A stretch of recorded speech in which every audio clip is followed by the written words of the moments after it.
Majelis Ulama Indonesia atau MUI hingga anggota DPR mengkritik perihal anggota pasukan pengibar bendera pusaka atau Paskibraka Putri tahun 2024 melepas jilbab. Badan Pembinaan Ideologi Pancasila atau BPIP menyebut Paskibraka sejak awal adalah tentang keseragaman.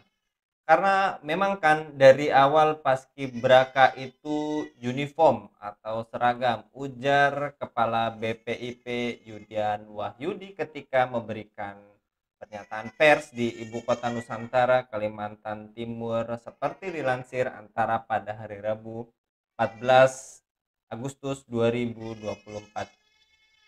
Kontroversi aturan paskibraka tak pakai hijab bentuk wajah asli radikalisme liberal. Apakah aturan tersebut melukai umat Islam dan apakah Jokowi dan BPIP bertanggung jawab atas polemik ini? Untuk membahasnya kami terhubung dengan Bung Wahyudi Almaroki. Kita sapa terlebih dahulu. Assalamualaikum warahmatullahi wabarakatuh, Bung Roki. Waalaikumsalam warahmatullahi wabarakatuh, Bung Anggi. Baik, Bung Roki, terkait polemik larangan terhadap paskibraka yang menggunakan hijab, walaupun saat ini sudah dibolehkan mengenakan jilbab untuk hari kemerdekaan dan juga Ketua BPIP telah meminta maaf. Menurut Anda, Bung Roki, maaf saja apakah cukup? Ya, saya menyapa dulu ya para pemirsa di berbagai penjuru negeri, semoga semua dalam keadaan sehat. Dan kalau kita bilang apakah maaf saja cukup, nah tergantung dari aspek apa yang kita lihat. Jadi kalau kita sedang mengajari anak SD untuk belajar mengakui kesalahan dan meminta maaf, maka itu cukup. Tidak perlu ada konsekuensi dan tanggung jawab logisnya yang lain. Tapi kalau ini kan kesalahan yang dilakukan bukan oleh anak SD ini. Nah, ini udah melewati berbagai jenjang pendidikan, bahkan bukan orang kaleng-kaleng, tapi seorang pejabat negara. Nah, tentu dalam konteks kepemimpinan dan pejabat negara, pernyataan maaf itu sekaligus mengkonfirmasi pengakuan kesalahan. Nah, suatu kesalahan tentu ada konsekuensinya yang perlu dipertanggungjawabkan. Nah, tinggal kita lihat tingkat kesalahannya. Jadi tidak cukup hanya menyatakan minta maaf terus selesai. Kenapa? Dia seorang pejabat publik yang dia harus dipertanggungjawabkan di hadapan publik dan dia juga sebagai seorang hamba Allah, dia harus dipertanggungjawabkan di hadapan Allah. Dia sebagai seorang anggota masyarakat, dia harus dipertanggungjawabkan di hadapan masyarakat. Saya pikir ini yang perlu dicermati dan harus diingat bahwa kalau tadi saya gambarkan sebagai seorang anak SD atau anak TK yang belajar minta maaf itu wajar. Tapi kan kalau posisi sekarang sebagai pejabat negara, maka sebagai pejabat negara tentu ada konsekuensinya. Begitu mengakui pernyataan maaf, maka dia juga mengakui itu sebagai sebuah kesalahan.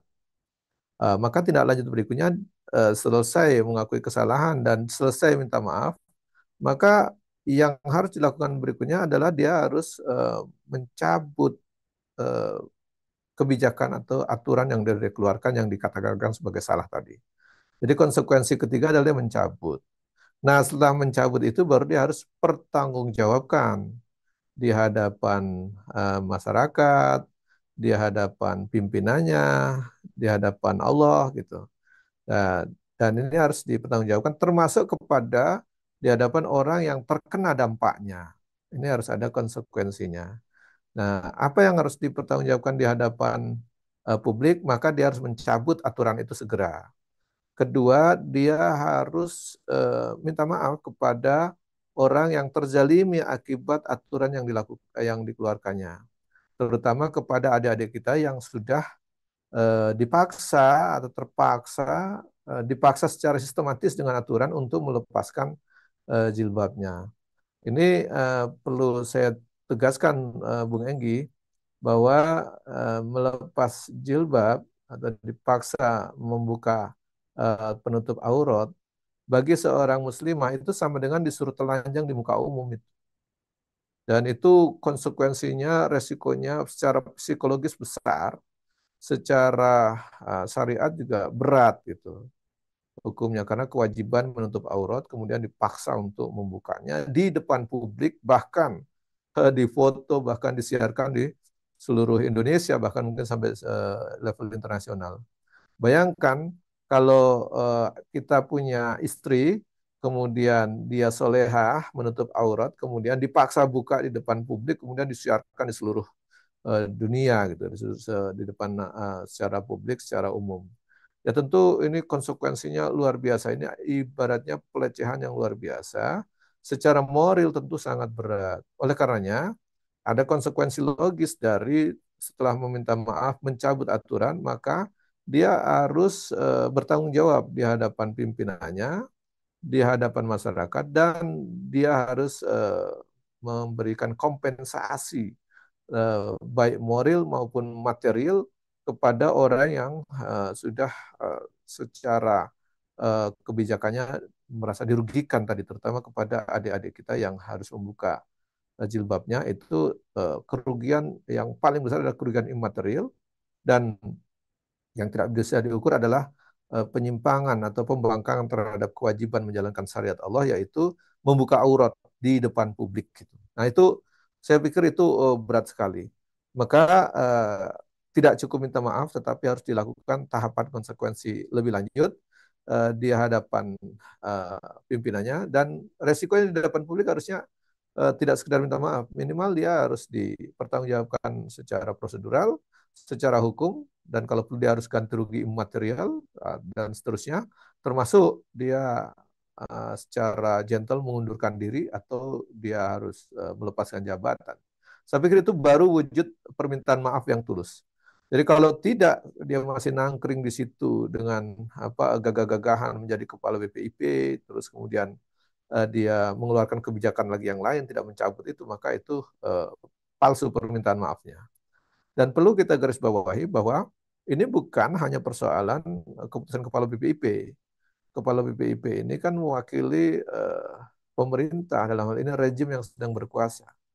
Jadi kalau ini dianggap minta maaf, maka harusnya presiden sebagai kepala pemerintahan, kepala negara yang paling bertanggung jawab mengurus negara ini, maka dia harus memanggil itu Pak Yudian sebagai kepala BPIP, dimintai pertanggungjawabannya di depan publik maupun secara hierarki ketatanegaraan.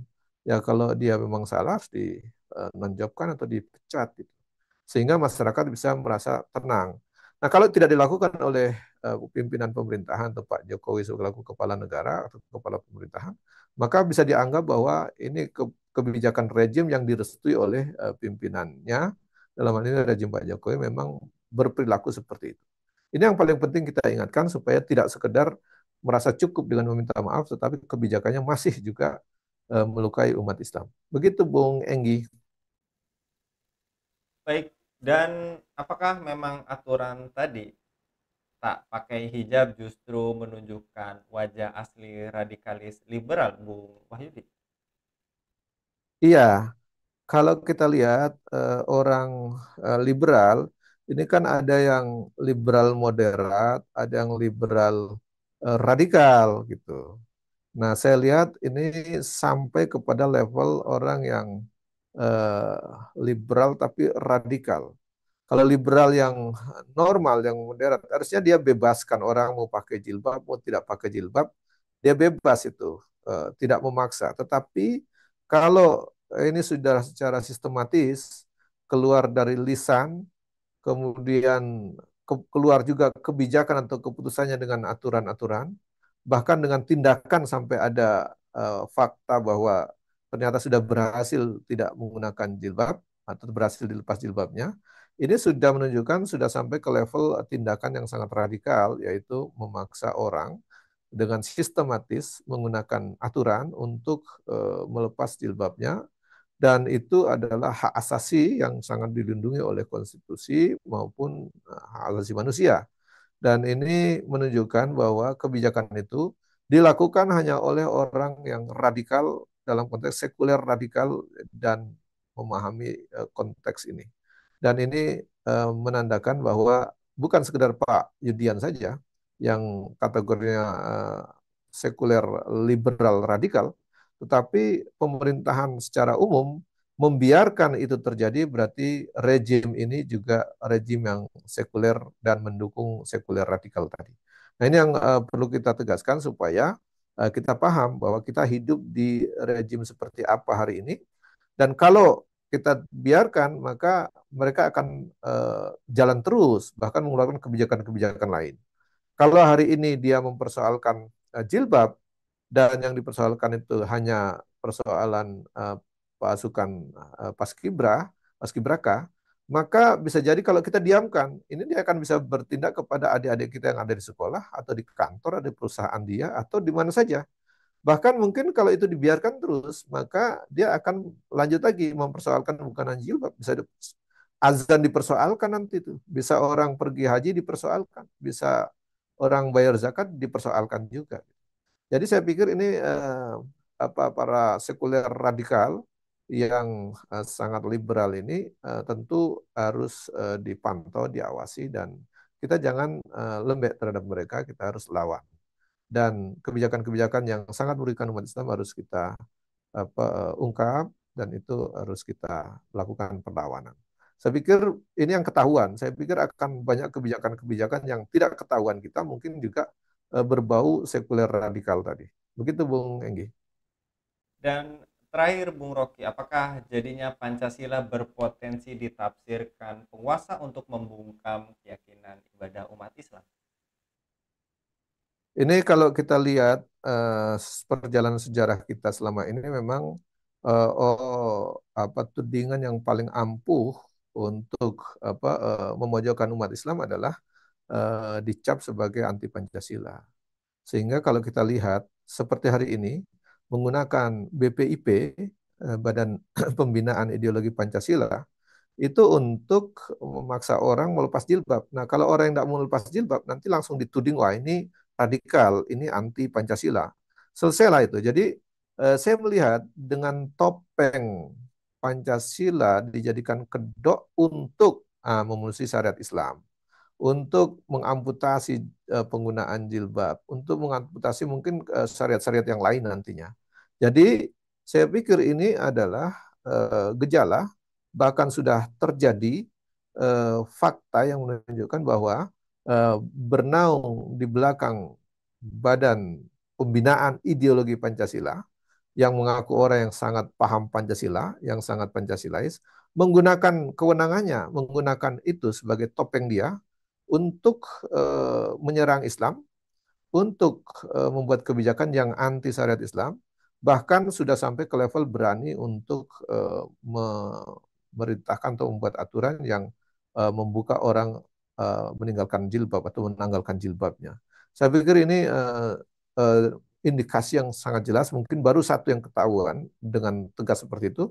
Nah, tadi saya bilang kalau kita biarkan bisa jadi kebijakan-kebijakan lain akan terus dikeluarkan dan itu tentu menggunakan narasi bahwa orang yang tidak setuju dengan kebijakan dia berarti anti Pancasila dan bahkan dituding ekstremis, dituding radikal dan seterusnya. Ini yang perlu kita waspadai dan hati-hati menilai setiap kebijakan, menilai narasi-narasi yang terus diproduksi untuk memojokkan umat Islam dengan dalih ini bertentangan dengan Pancasila.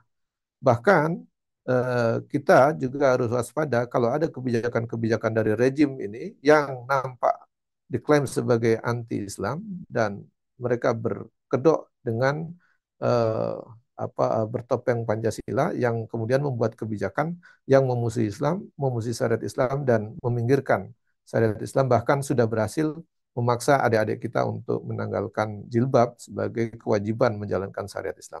Dan ini kita tidak bisa biarkan dan mudah-mudahan tidak akan terulang lagi. Umat Islam harus terus memantau dan waspada. Saya pikir di situ, Bung Enggi. Baik, jazakallah Bung Rocky untuk pemaparannya pada kabar petang kali ini. Mudah-mudahan ini menjadi pengingat untuk kita bersama dan khususnya para pejabat rezim saat ini. Jazakallah Bung Rocky, mudah-mudahan Bung Rocky senantiasa dilindungi oleh Allah Subhanahu wa taala dalam setiap aktivitas. Demikian pemirsa Ilava News yang dirahmati Allah, jangan lupa untuk subscribe, share, dan like. Semoga menjadi kebaikan bagi kita semua.